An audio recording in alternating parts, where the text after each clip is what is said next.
श्री शिवाय नमस्तुभ्यम। मैं हूँ रीना और आप सभी का हमारे चैनल सुविचार विद रीना में बहुत बहुत स्वागत है। आइए अब सुनते हैं फाल्गुन मास महात्म्य का अध्याय 13। श्री व्यास जी कहते हैं, हे महाप्रभु युधिष्ठिर, भगवान शंकर के पश्चिम भाग में कश्यप नंदन भगवान सूर्य की स्थापना की गई है। वह स्थान रवि क्षेत्र कहलाता है। वही रूप और यौन से संपन्न नाम से प्रसिद्ध महादिव्य दोनों अश्विनी कुमार उत्पन्न हुए, जो देवलोक के वेद के रूप में प्रसिद्ध हैं।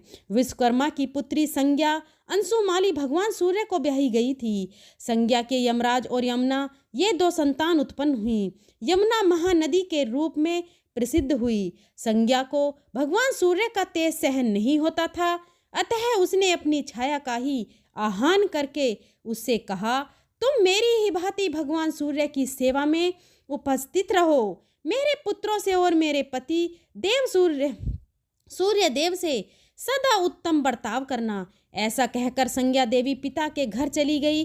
वहां उसने अपने पिता विश्वकर्मा का दर्शन किया और विश्वकर्मा ने भी बड़े आदर से उन्हें रखा। कुछ समय तक वे पिता के घर ही टिकी रही। तब उनके धर्म जीवन अपनी पुत्री से प्रेम पूर्वक कहा, बेटी, यहाँ तुम्हारे रहने से धर्म का लोभ हो रहा है, क्योंकि अपने बंधु बांधव के साथ स्त्रियों का अधिक काल तक रहना उनके लिए यश काल नहीं होता।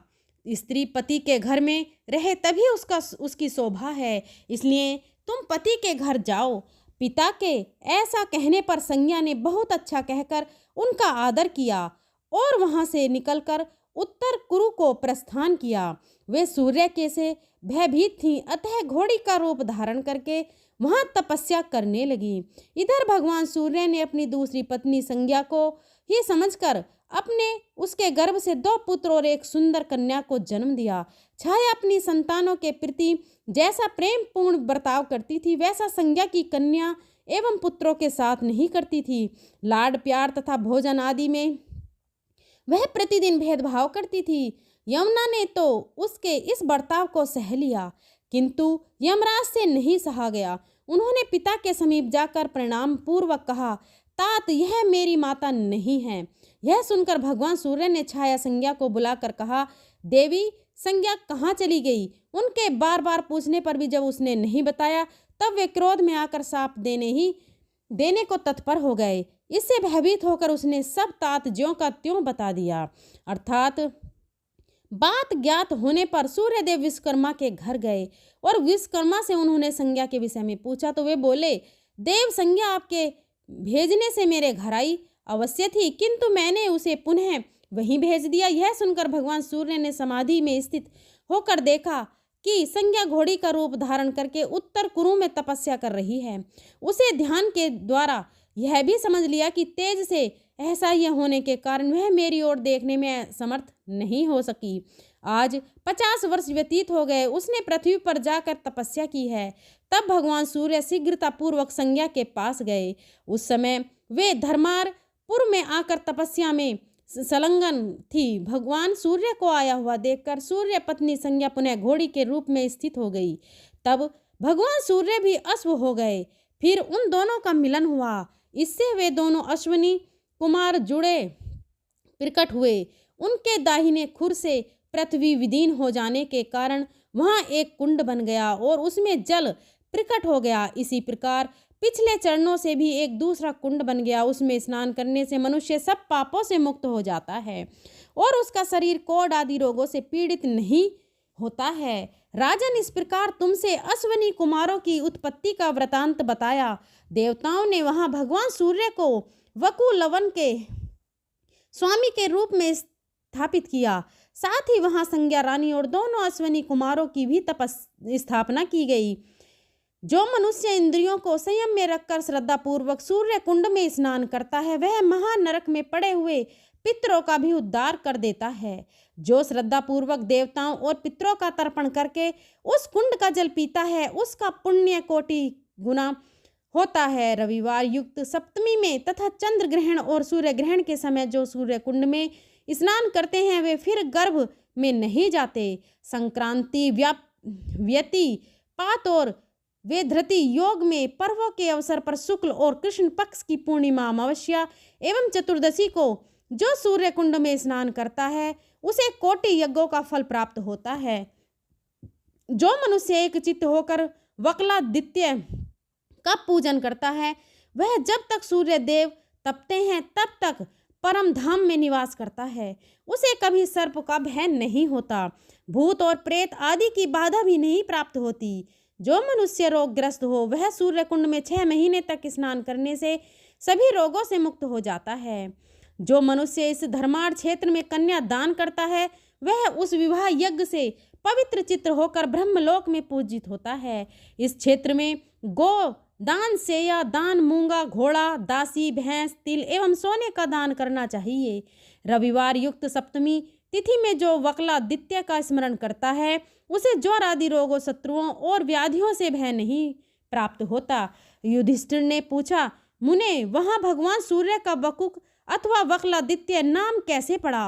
वह व्यास जी बोले, राजेंद्र, जब संज्ञा रानी ने भगवान सूर्य की प्राप्ति तथा उनके तेज की शांति के लिए एक चित्त होकर वकल वृक्ष के नीचे तपस्या की, उस समय उस वृक्ष के नीचे आकर भगवान सूर्य बहुत शांत हो गए।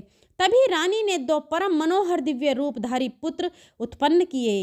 इसी से भगवान सूर्य का नाम वकला हुआ।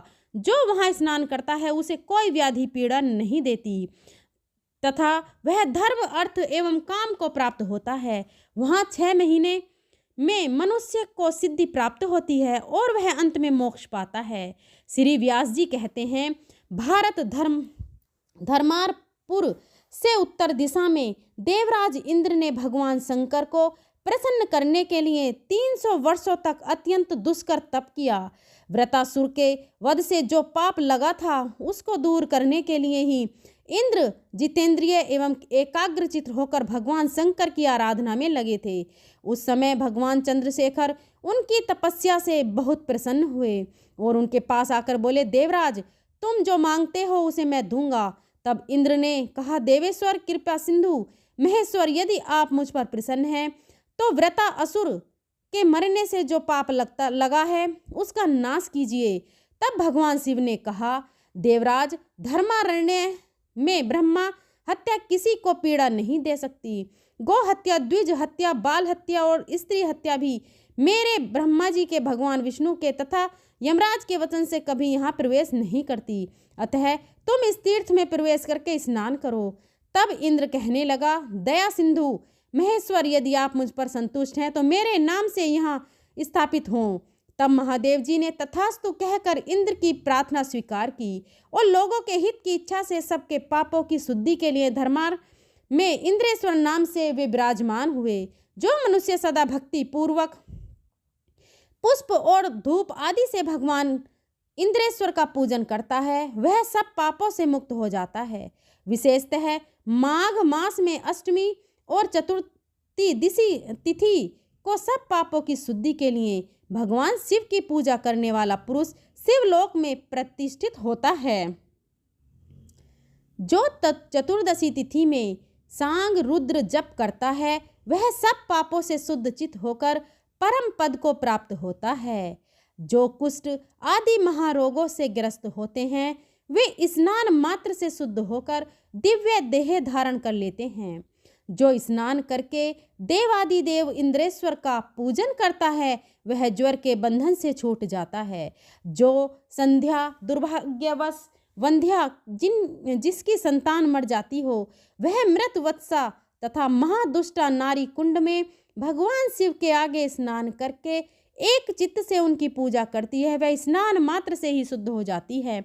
इस प्रकार इंद्र को बहुत से वरदान देकर पिनाकधारी भगवान शंकर देवता और असुरों से सेवित होकर अपने धाम को चले गए। इसके बाद महातेजस्वी इंद्र भी अपनी पुरी को गए। इंद्रपुत्र जयंत ने भी वहां उत्तम शिवलिंग की स्थापना की है। उस लिंग में स्थित भगवान शिव जयंत के द्वारा अपनी स्तुति सुनकर सदा उन पर संतुष्ट रहते हैं।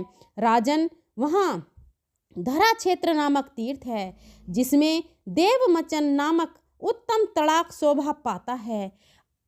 अश्विन कृष्ण चतुर्दशी के दिन उसमें स्नान और जलपान करके मनुष्य सब पापों से मुक्त हो जाता है। विधि पूर्वक उपवास करके देवेश्वर भगवान शिव की पूजा करने से शाकनी, डाकनी, वेताल, पितर ग्रह और नक्षत्र पीड़ा नहीं देते। वहाँ सांग रुद्र जप करने से सब पापों से छुटकारा मिल जाता है और अनेक प्रकार के रोग नष्ट हो जाते हैं। त्रेता युग की बात है। लोहासुर नामक एक मत राक्षस ब्राह्मण का वेश धारण करके सदा धर्मार्थ क्षेत्र में आता और वहाँ के धर्म ग्रंथ व उस क्षेत्र के शूद्रों और वेश्यों को डंडों से पीटता था। यज्ञ आदि को विध्वंस करता और होम की सामग्री खा जाता था। वहाँ की वेदी और बावली आदि को देखकर वह मोहवश उन सबको अपवित्र कर दिया करता था। उस स्थान ने उसे लोहासुर ने मल मूत्र डालकर गंदा कर दिया। उसके डर से व्याकुल होकर सब ब्राह्मण परिवार सहित सब दिशाओं में भाग गए। वेश्य भी भयभीत होकर ब्राह्मणों के ही पीछे चले गए। महान भय से व्याकुल होकर दूर जाकर सब शूद्रों और ब्राह्मणों के साथ मिलकर वेश्या ने कुछ विचार किया और सब एक मत होकर परम पवित्र मुक्तारण्य नामक निर्जन वन में चले गए। वहाँ थोड़ी ही दूरी पर उन्होंने निवास बनाया और उस गांव को बज नाम से बसाया। वह गांव संसार में शंभु ग्राम के नाम से विख्यात हुआ।